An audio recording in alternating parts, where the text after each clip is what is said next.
బాపట్ల జిల్లా వేటపాలెం మండలంలోని ఓరుగంటిరెడ్డి వీధిలో మద్యం షాపు ఏర్పాటుపై మహిళలు ఆందోళనకు దిగారు.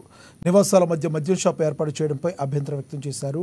మద్యం షాపు ఎత్తివేయాలంటూ స్పష్టమైన హామీ ఇవ్వాలంటూ పెద్ద ఎత్తున మహిళలు, పిల్లలు, యువకులు నినాదాలు చేస్తూ ధర్నా చేశారు.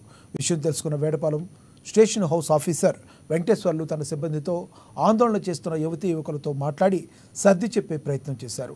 స్థానిక యువకులు ప్రభుత్వం నుండి స్పష్టమైన హామీ ఇచ్చి మద్యం షాపును ఎత్తివేస్తామని తేల్చి చెప్పాలని డిమాండ్ చేశారు. ఇండ్ల మధ్యలో మద్యం షాపుని ఏర్పాటు చేస్తున్నారు. మద్యం షాపుకు ఆనుకొని 12 ఎకరాల శ్మశానం ఉంది. కోతవేడు దూరంలో సినిమా హాల్ ఉంది. రాకపోకలు జరిగేటువంటి రహదారి ఇది.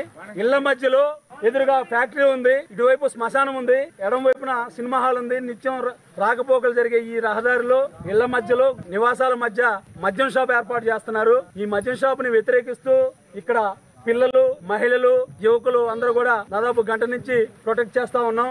మేము ప్రభుత్వానికి ఒకటే డిమాండ్ చేస్తున్నాం. ఆడపిల్లకి రక్షణ కరువైనటువంటి మన రాష్ట్రంలో పరిస్థితుల్లో ఇళ్ల మధ్యలో మద్యం షాపులు పెట్టి మీరు ఆడపిల్లలకు రక్షణ ఏ విధంగా కల్పిస్తారని మేము ప్రశ్నిస్తా ఉన్నాం. మద్యం షాపుకు ఆనుకొని 12 ఎకరాల శ్మశానం ఉంది. ఇది నిర్మానుష్యమైన ప్రాంతం.